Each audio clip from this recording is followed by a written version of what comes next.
We'll fix it. Welcome back. Hi, everyone.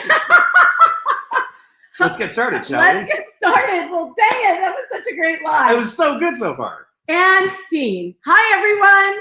I'm Dorcy Fruiter, the CEO and founder of the Conscious Co-Parenting Institute and the host of the Facebook live stream in the Alliance to Solve Parental Alienation.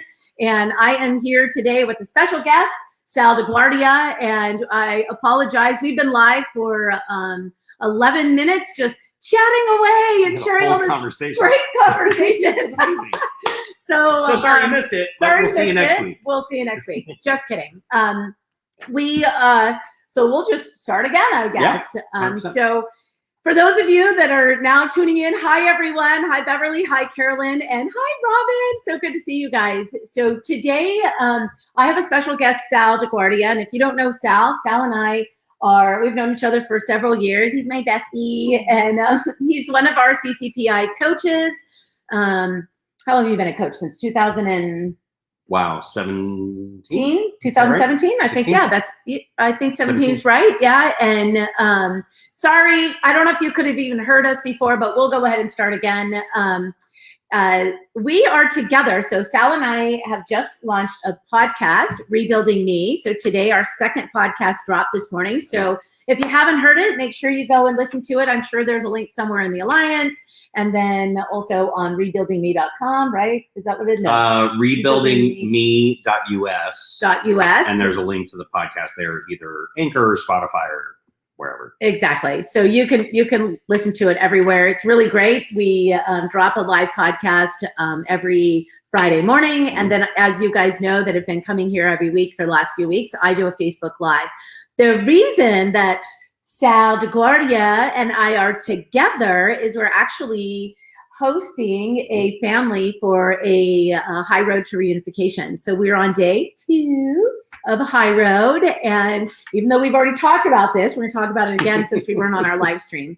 So today we're going to talk about the unbreakable bond between a parent and a child. And I thought it was appropriate today since we are in day 2 of a High Road. And for those of you that don't know, the High Road to Reunification is a family reunification workshop that I created and we facilitate all over the world. And it gets court ordered in many, many different places. And we just happen to be together live doing this workshop. So I thought it'd be fun to do this Facebook Live together. So today we want to talk about the unbreakable family bond between a parent and a child and how it resurfaces in the High Road and where we are right now in this High Road. So we're here with, we're not going to give you a lot of details of the family, but we have a dad and a couple of kids and a teen and a tween, so early teens. And one of the children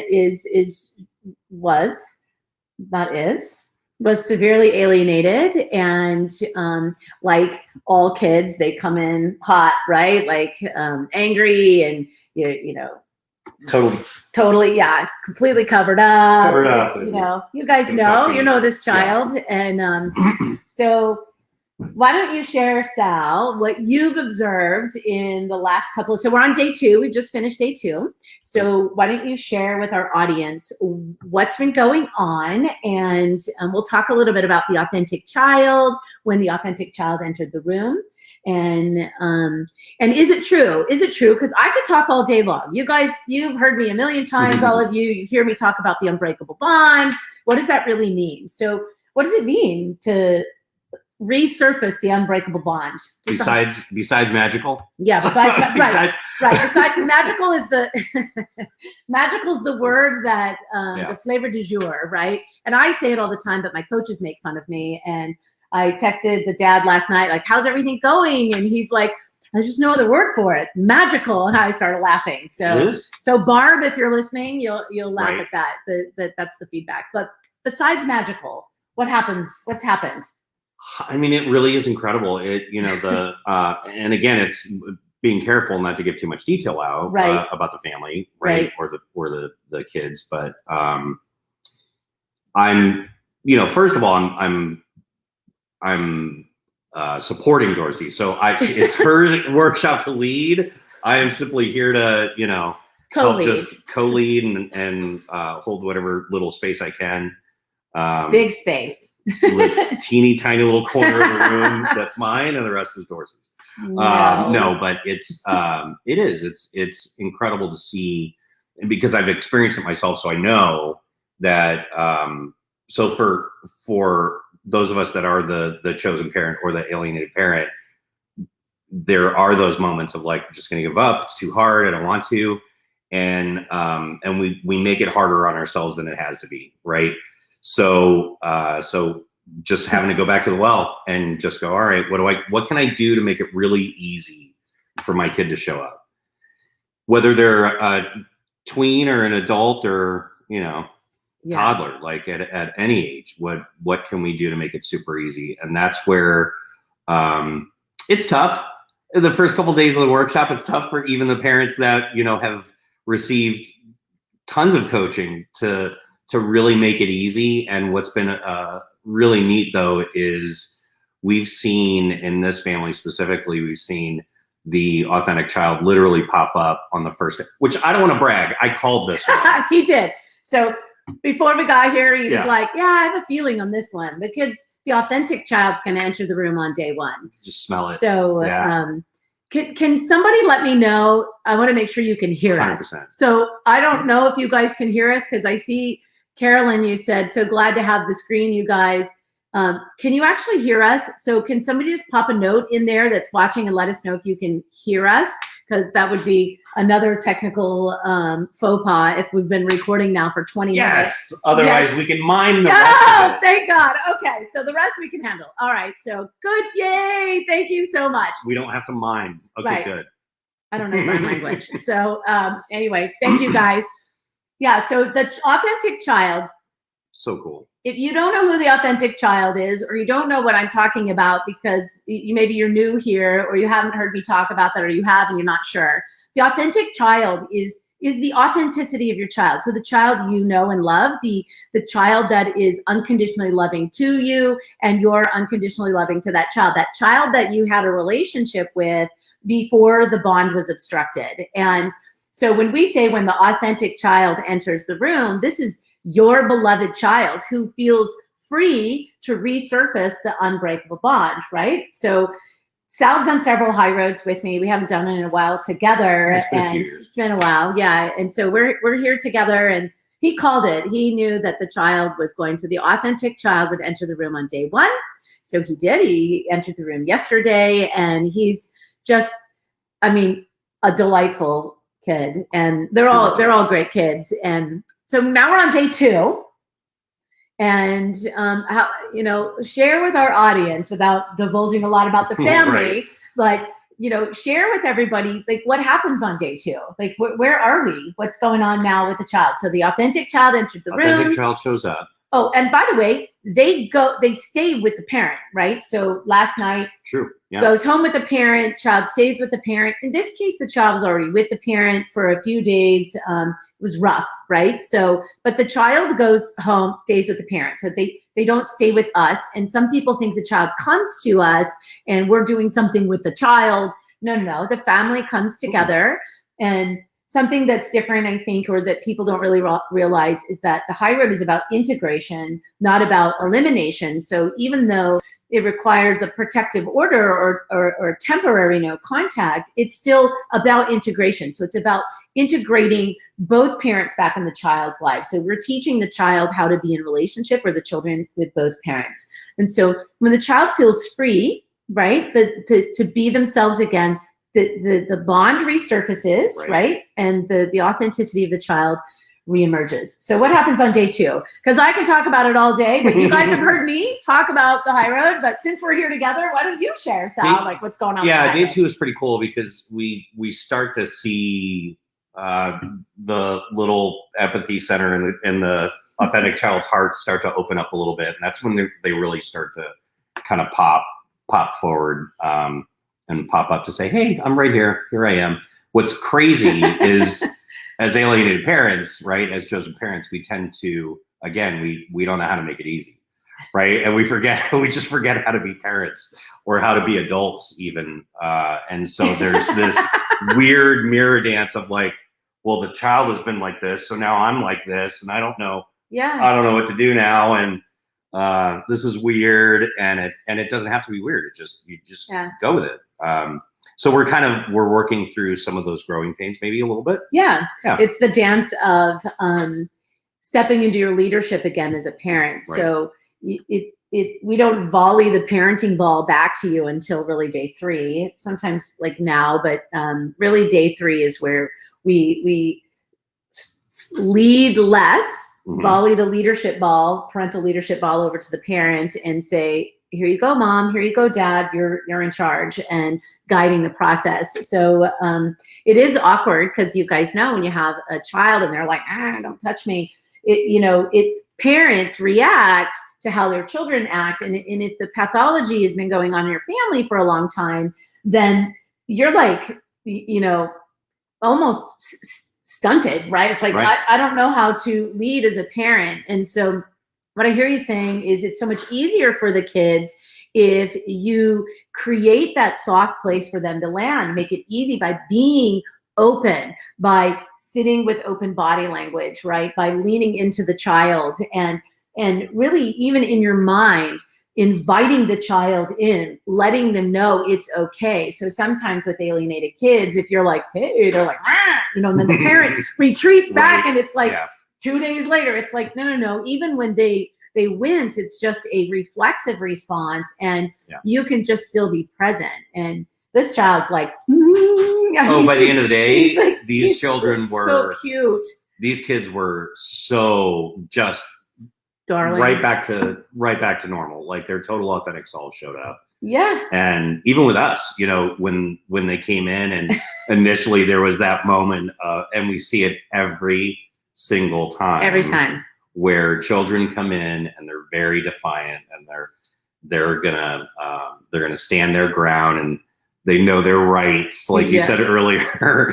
And then by the end of the second day, like third day, we're joking and talking. And in fact, with me specifically, like both kids, they wouldn't shut up at the end of the day. They were just like, they wanted to be heard so badly for so long. Oh my gosh, it was so cool. They just haven't been able to like. And I'm like this between both kids. I'm like, and communicate and be their authentic self, their authenticity, and even today on the sofa, like chatting with dad, it's like the guard is just down. They're safe. The container, we create this beautiful container of safety, and they're just. And they're, the workshop is designed to really unlock different centers of the brain. So for those of you who've heard me talk about the framework of the workshop, we first unlock, the authority of the cord, and then we unlock, we set the family hierarchy, and then we immediately open the heart chakra by opening the empathy center of the brain. And if you've heard Dr. Childers talk about what we do, the angry, grieving, sad child, and empathy, this and the empathy, they can't fire at the same time. And so we start activating empathy in the child, not by saying, hey, look at your dad and let's have a relationship and let's look at your history. And we don't do that because that triggers guilt in the child. So we want to create a container of, I call it the sacred container of reunification and unconditional love. We want to hold the space for the child to fold in. And then it's a balancing, delicate dance with the beloved parent and the child, where Sal and I are holding this container, allowing the child and the parent to sort of dance. And today, the child who's been calling his father by his first name, said his first name yesterday. He was really defiant about it. And it's a workshop rule. You got to call your mom, or dad. And he, today called him by his first name, and I just said, who? And he kind of, dad, and I was like, wow, day 2, that's awesome. Because sometimes there's a real big struggle. Sometimes the struggle is real, and to just get to that connection again and to be able to let that last wall. Sure. Yeah. So, I was already dad. We got dad a couple times today. So I think some of the magic that we create in this space together is being joyful, playful, accepting, and we really believe in the family. Wouldn't you say, like, working in this space together, There's no alternative. We just really believe in the children and the dad and the parents' ability to learn the skills and resurface the bond. And the truth that the bond is never broken, right? Wouldn't you say the bond is not broken? We've seen, have you ever seen a high road where we didn't resurface the bond? No, never. No, never. Right. So always, always, always. So cool. It's always there. Always, 100% of the time. Somebody's asking, does it work the same way with adult children? Yes, it is the same process. It's the same process. So if you can get an adult child to come to the workshop, we actually facilitate the workshop with adults, but obviously they have to volunteer to come. But we have facilitated reunification with adult children. However, you don't need a reunification workshop with adult children. It's just, if you think about how the high road is a Kickstarter, right? It's a transition to teach the skills, and then you, the parent, and the child have to implement those skills when you're in your regular life, right? And then if you have a mental health provider, a family systems therapist working with your family, holds that container for you. We can do the high road anywhere. Somebody's asking, where are you located? We're not going to disclose our location today, but because we're in a non-disclosed location, we're at the beach. So we won't discuss where we are today. However, I live in LA and you live in Arizona. Yeah, and we have coaches all over, and we can facilitate the workshop anywhere. We're not in our home state right now, in our hometown or anything today. We've actually traveled to the family. That's the nice thing about our workshop is it's coaching and educational. So we can go anywhere. And so we're on location, on a secret location, recovering kids. Well, we've recovered the kids. So next couple days, share with the audience. You can share with them one thing, Sal. Like maybe even with the parents, with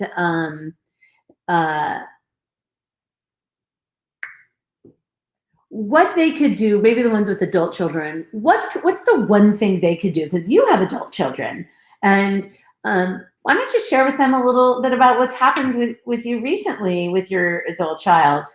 So let me just ask you this: have you reunited? I have. Oh my gosh! Really? I know. It's so sweet. What? And what was the barrier to the reunification before? Let me get in the frame so that you can see right here. Right here. 100%. It was me. Yeah. What changed? Making it really super easy. And for me, in my scenario, so it's going to be different for everybody. Everybody's got their own different little, twist on it, but it's the same root issue, which is that, and I know it well because I went through it for so long, that desire of wanting to be vindicated, want to be proven right, wanting to tell your story to the world so that others would understand, the pain with which you've got, right? The martyr syndrome, all of that good stuff, and that's all fair. Those are all fair feelings. But at the end of the day, what the authentic child really wants and needs is whatever they want and need. So if they need an apology, it's time for an apology. If they need just a letter that says, I love you so much and here's what I miss, then maybe that's what they need. If they just need consistency in writing regular holiday and birthday cards, then that's all they need. For my son, who is few years into his young adult life now, he needed to hear a sincere apology. Not necessarily, this is the part that a lot of us get hung up on, by the way, not for anything specific. He just needed a sincere apology saying, I totally understand how difficult I made it for you and for mom and for me, and how sorry I was. And that was it. He was like, let's go to dinner. How hard was it to do that apology? So easy. So easy. It was so easy. So let me say something really quick about the apology, because a lot of you heard me talk about the apology. Well, it was hard to get there. Hard to get there. Yeah. So, but let me say something, because a lot of people have children that are minors and stuff, and they're working with mental health providers who are making them apologize for things that didn't happen. So I want to be clear when we're talking about the apology, because there's nothing worse than reinforcing a delusion Yes. in the mental health field and in the therapy, where the child has come to believe a delusion to be true. And then the therapist is like, you need to apologize. And then you apologize and for something that you didn't do, which is reinforcing a delusion. Which was part of my journey. Which was part of your journey. Absolutely. Yeah. So it's important when we're talking about this that we are clear that when you're in therapy and the mental health provider is constantly making you apologize for something that you didn't do, you're just reinforcing a delusion. And so you have to be very careful about the apology. And Sal said something that's really important that most people will probably not hear with the apology: a sincere apology. So the word sincere is critical, because if you're apologizing for delusions, I want you to apologize for beating me and you never beat the child, then you're reinforcing a delusion. But would you say you contributed to the dysfunction in your family? Oh, 100%. Of course I made it hard. Yeah, you made it hard. And so I made poor choices. Yes. Somebody had a question. Hi, Beverly. Okay, if there is no mental health facilitator or therapist in our area to aid in the process, can it be successful without them? Yes, the high road is successful without the mental health provider. The mental health provider provides the maintenance care after the workshop, so they can collaborate with us on that.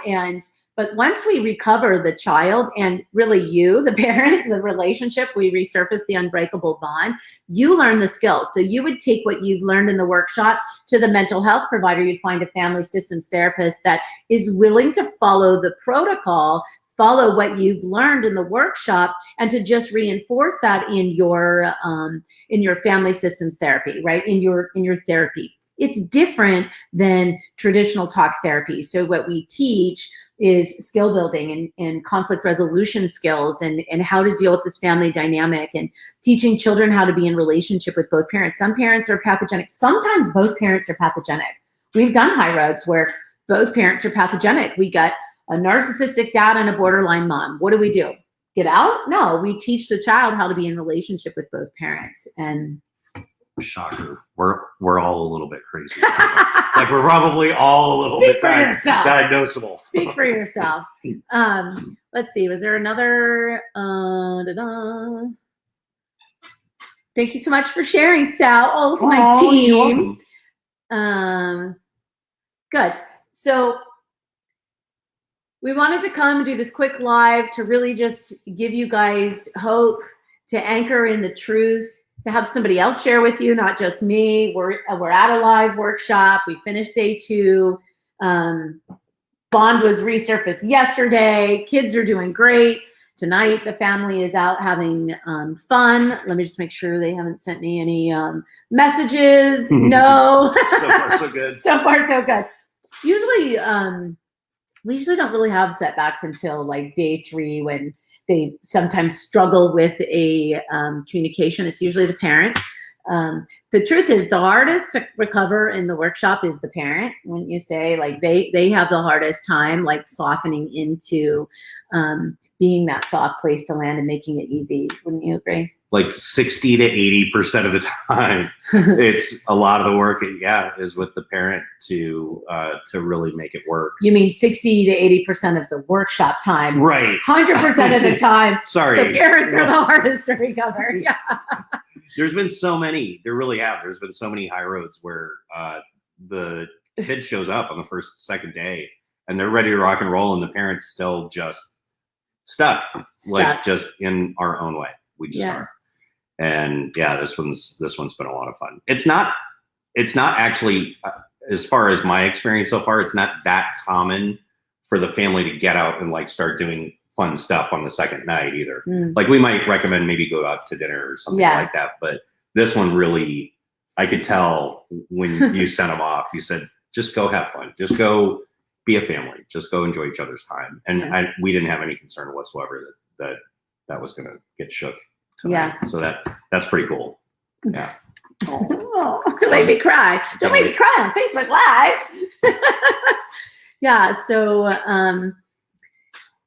stay close to the Alliance, stick in here. We're really providing solutions for you guys, and hopefully hope is not a strategy, but hope is the first stepping stone into getting into possibility thinking, which then puts you into probability thinking, because if you start thinking that it's possible, then possibility brings it to probability, which brings you to the solution. And the truth is, the kids don't care about me and Sal. They really don't. I mean, they like us because we're funny and fun and we have a good time and we make it easy for them. And we really create that sacred space for the authenticity of the parent to come forward too, just our belief in their ability to do it. And they're grateful for that. They're really grateful for that. But in the end, they don't really care about us. They care about mom and dad. They care about you guys. And they're so grateful that there's a space and a way for the parent to really soften into their authenticity so the child can just fold back in. I mean, somebody said to me the other day, I love how you say, fold back in. And I say that because I visualize like this sweet little child just folding into the parent, and the parent just wrapping them like with this just unconditional love. And it just feels so good. So we love this work. Amazingly, it's energizing. Like, we haven't had that much sleep. Flights were delayed. We got, we were full day yesterday. Saw another client. Right. Saw another coach late last night. Yeah, like we've had long days. But amazingly, when you're helping families heal and shift, it's very energizing. Wouldn't you say? It is, absolutely. And what's really been interesting is I think some of that too, we're getting back from the family. Yeah. From the alienated kid specifically, he's just in it. So initially, what's really been fun to watch too, just over these 2 days, is how it goes from attention seeking to now I'm here, now I'm showing up, right? And I'm engaging. I want to be a part of this. Let's start moving forward. That part has been amazing, and I think it's no doubt, Dorcy, watching you create that space. And it's the subtle, the connection, those 1 or 2 seconds between Dorcy and the kids of, I got you, and we're going to get through this. And I hear what you're saying, and I totally identify with where you're at right now. And it's okay that you're making, these grabs at attention. I'm with you 100%. We're going to get through it. Yeah, it's fun to watch. It's so cool to be a part of. So thank you. I'm honored. So sweet. I appreciate that. Yeah. You always say the nicest things. Thank you. It is fun. It's fun to do it. It's God's work. We get to hold the sacred container and do God's work. It really is. And I'm not a religious person, but I do believe in God and connect it all in one. And it is magic to hold this sacred space and really create the energy, of unconditional love, and hold that for families to really fold into this. And it is also really fun to do with you. Sal is like my funny bone. He brings me so much joy. Aww. I was telling somebody last night, they're like, you don't need to do a podcast, and why are you doing all this stuff? And I'm like, I said it last night, didn't I? Yeah. I said, do you know why I do the podcast? Sal's like, I don't even know why. I'm like, I do the podcast because, one, I love Sal, and he brings me so much joy, and the podcast is so joyful. It's so fun. I love to do this. I love to do the podcast because it's a little bit different, and it brings me joy. You bring me joy.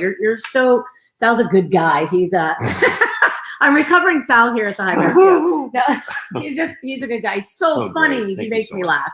So and the kids like that because we are always like joking around and laughing, and even watching some of the media, we can bring like lightheartedness into it, which is a serious subject, but everything they just get so heavy. Sucked out. They do. Oh my gosh, it's so fun. It's so fun. So yeah. I hope you're learning.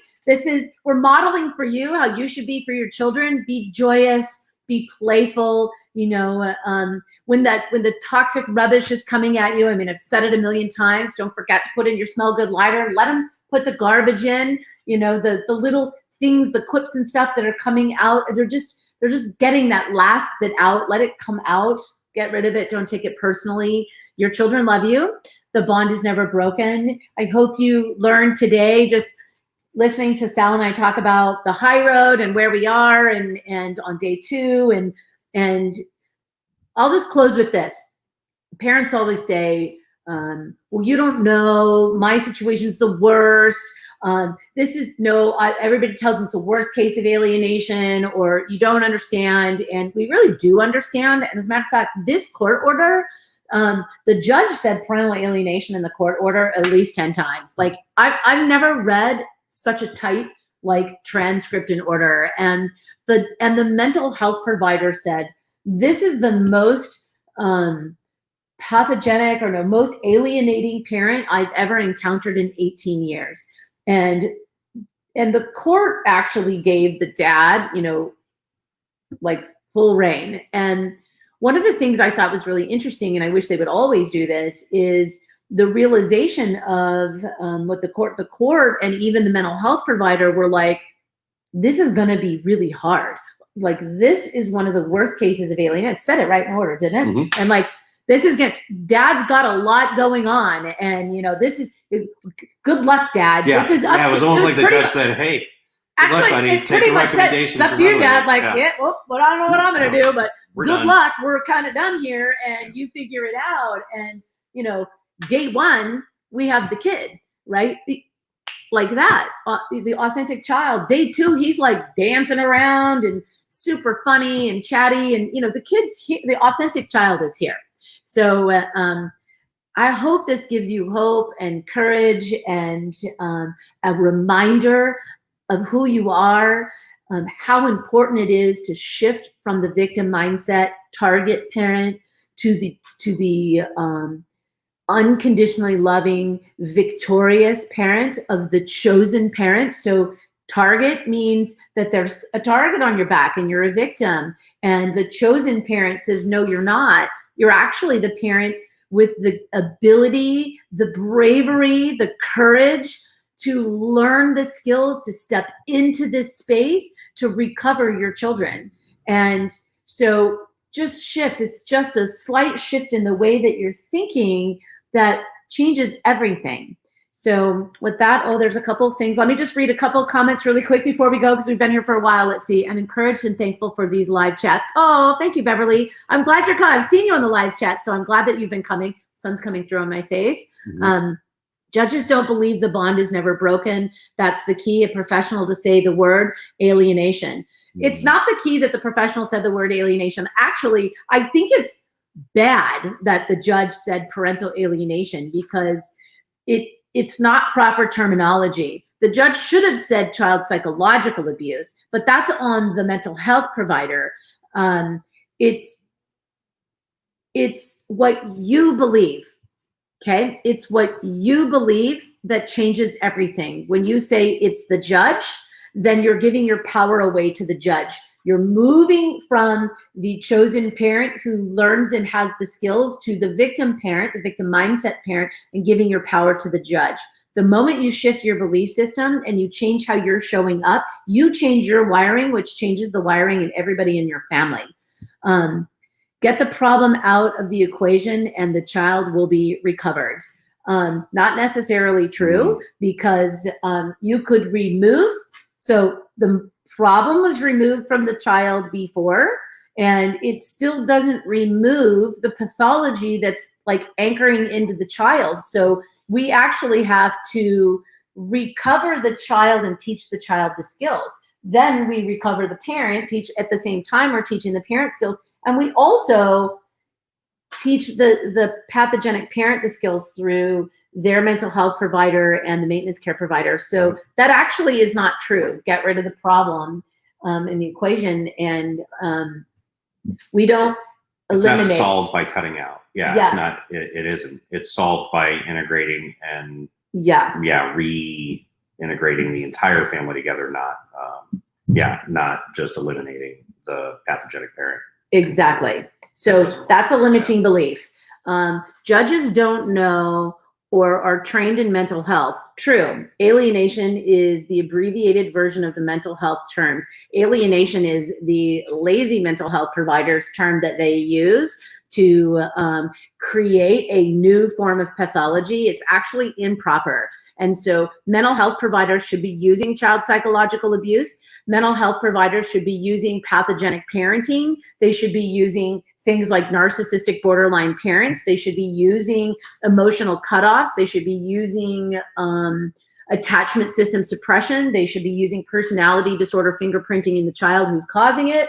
They should be using encapsulated persecutory delusions. Right. Those are the right terms. So parental alienation, watch the Facebook Live from last week. I spent an hour dissecting this for you. And it's really important that we use the proper terminology. So it's actually not good that the judge used it. I only mentioned it because the judge talked a lot about seeing what was going on. Unfortunately, the judge was just parroting what the mental health provider used, which was parental alienation. But the mental health provider should have said that this is child psychological abuse and not parental alienation. And I know that feeling too of wanting to point to the judge and say, well, it's the judge's fault, or point to mom or dad and say, well, it's them and that's their pathology, or point to the kids and they're just not being guided properly, or point to X, Y, Z. And the truth is, Dorcy said it, and I'll tell you just from going through it in my own journey, my own experiences, it all rested with me. It was my bus to drive,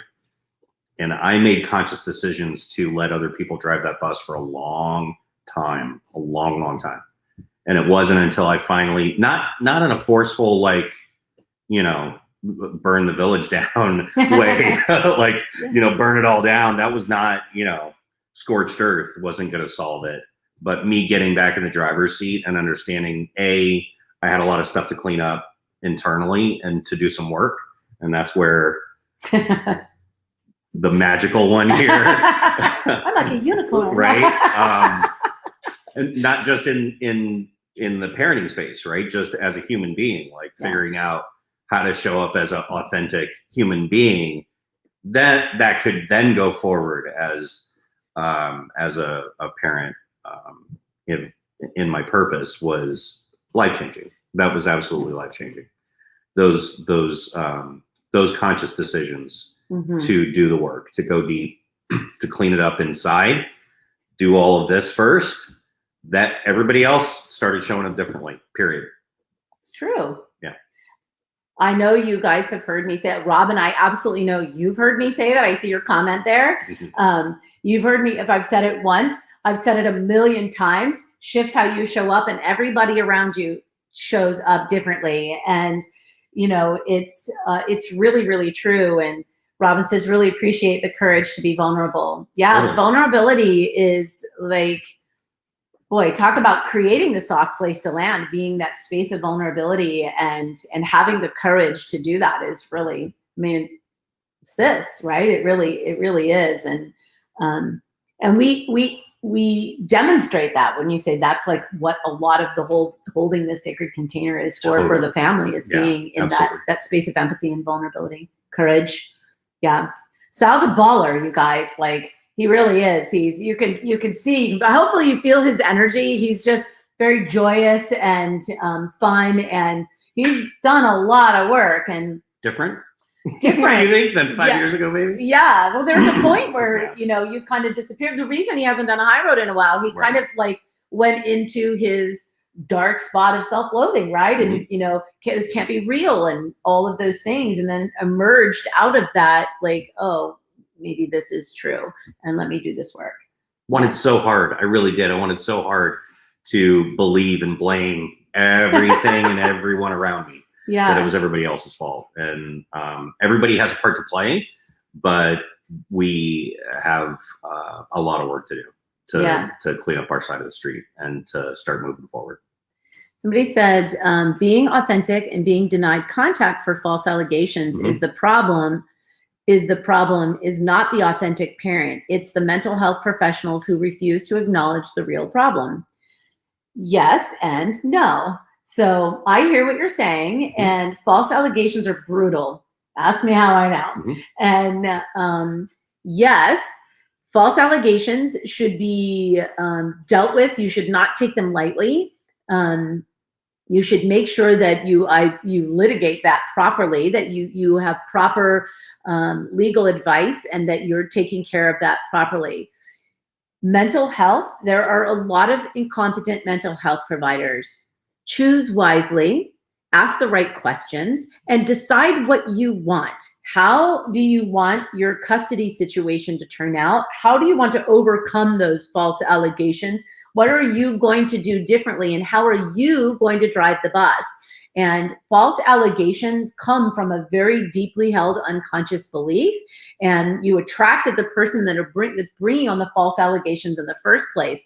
So, you know, there is deep inner work that has to be done to shift that dynamic. And while that may sound painful and hard to hear, it is the truth. It is the truth, and you are in charge. You get to shift whenever you're ready, and it really is hard until it isn't, and then it's easy. And once you know how to do it, and I mean, how you learned in what? Like, I mean, besides becoming a coach with me and folding into my world, but how did you learn?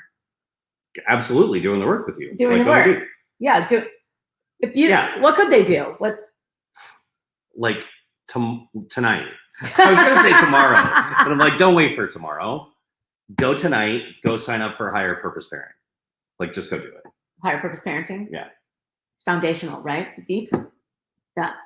That will get you, like, it'll get you 100% of the way there. The rest of the way across that finish line is still doing the work. It's all inside. It's all you. But you know, how do we get out of our own way? That's the first step, is to go deep in whether it's there. I think CRM does it to a large degree, and especially with false allegations, it helps you create a completely different narrative from what's happened. Right? That's the beautiful part about. Well, I appreciate you saying pitching my program. Yeah, I know. I wasn't asking like, you. No, I know, but I was actually asking that's you, the like, truth, but yeah. It's like, besides all of that, like, I was actually asking for. So like, thanks for the pitch. So what can you practically do today, like tonight, right? Yeah. You can get in front of the mirror and start getting clean. Like, get clean with yourself. Yeah. Yeah. Take a really good hard look. Like, who am I blaming that I need to that might be a good first step, right? Who am I blaming and pointing to outwardly that I could take that same exact thing and point it inward and just kind of sit with that for a second and say, all right, where am I? There's some truth here. Where am I doing that? Where am I doing? Where you're doing this, so where am I showing up like that in my life? Because it's always a mirror. It's a good start. Always a mirror, always a mirror. Whenever there's a button pushed, it's always a mirror. When a child is pushing a button, it's your button. They're just like, oh, wake up. And you're like, hey, stop. No, you, this, whatever. So whatever the story is, the rejection story is a deeply, deeply, deeply held story. It's transgenerational. It keeps coming down from one generation to the next, and we hold it so deeply within us in our belief system. And you know that when that stuff starts coming out. And if that, by the way, if that's part of the blame game is, well, if it wasn't for my mom and dad, and if it wasn't for my mom and her sister, which is my story too, if it wasn't for my mom and her mom at each other's throats, then none of this would have happened to me. Well, guess what? Right? Yeah. That might be the story that you're still playing out. So yeah. It's always a story. You're gonna have a story. Life happens. You know, the family court system is dysfunctional. It is. So what are you gonna do to get out of it? And you know, there are lots of incompetent and corrupt people all around us. What are you going to do differently? How are you going to show up differently? How are you going to recover your children? Because your children don't care about all those people. They care about you. Yeah, $200,000 trial to prove I never abused my child. But in the meantime, my daughter was denied contact for 4 years. Yeah, it sucks. Sorry to hear that. I was angry for my daughter. Was being treated, but always authentic. Yeah, you have to keep showing up authentic. It's tough. False allegations are tough. They just are. It's like a sick and twisted way that pathogenic people who are just hurt people are projecting their own trauma onto you. And, you know, you married somebody or you had a child with somebody who had trauma. They're just an adult with unresolved childhood trauma. And so reframe and look at them from that perspective. That is where that is coming from. And then what's the story you have to be in that dance with them, and what can you do to clean up your side of the mirror so you can shift? The bond between your daughter and you, it's not broken. So doesn't matter what your child says, your child loves you, and the bond between a parent and a child is never broken. It is never broken, okay? It's never broken. Right. So we're gonna close with that. I had no plan to do an hour-long Facebook Live, but here we are. For the first 20 minutes, apology. We were talking away and sharing all this great stuff without camera and audio. So anyways, I'm Dorcy Pruder, and this is my co-leader cohort, Sal DeGuardia. Of the Long Island. Long Island DeGuardias. He loves to say that. So thank you, everyone, for listening and joining us live here on your Friday afternoon. We love to have you. It's so wonderful to see everyone, even though we can't see you, but we see you in the chat. We wish you a happy Friday and a wonderful weekend, and we'll see you next Friday. Bye, everyone.